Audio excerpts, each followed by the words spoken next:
Hi guys, আমি একদিন আগে না, আমি 2 দিন আগে আমি পাহাড়ে গেছিলাম ঘুরতে। তো সেখান থেকে আমি দুটো জিনিস কিনেছি। সেটা হলো, প্রথমটা হলো এই যে তিতোরা। এটা পাহাড়ি পাহাড়ি ডেজার্টের মধ্যে পড়ে আই থিঙ্ক।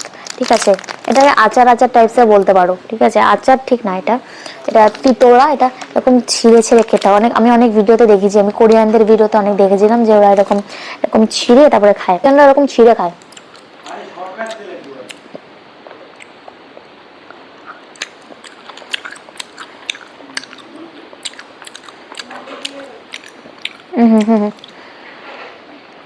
চুমু।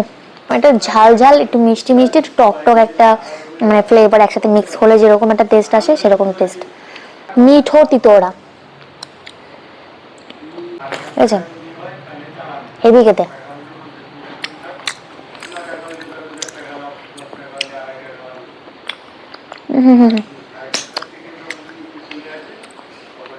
পাহাড়ি গরুর দুধ দিয়ে বানায়, ঠিক আছে? পাহাড়ি গরুর দুধ দিয়ে, খাঁটি দুধ দিয়ে বানানো এরকম। এগুলোর নাম হচ্ছে সুরপি। ঠিক আছে, ছুরপি না ছুরপি এরকম একটা কিছু একটা নাম হবে। হেভি খেতে। এরকম এরকম ছোট ছোট পিস করে ওরা কেটে রাখে। এটা ভীষণ শক্ত হয়, মানে খেতে ভীষণ শক্ত।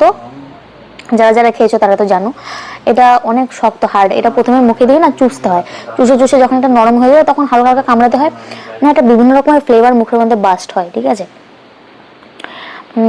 আর চিবোতে চিবোতে মধ্যে থেকে দুধ, নারকেল এরকম আলাদা আলাদা হতে থাকে মুখের মধ্যে। হেভি খেতে জিনিসটা।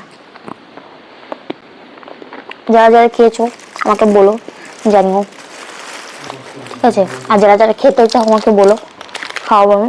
তবে আমার কাছে এটা বেস্ট। পাহাড়ে গেলে সুরপি আর তিতোরা, দুটো নাম নোট করে রাখো। খেয়ে দেখবে, হেভি খেতে। তিতোরাটা মাস্ট ট্রাই করো।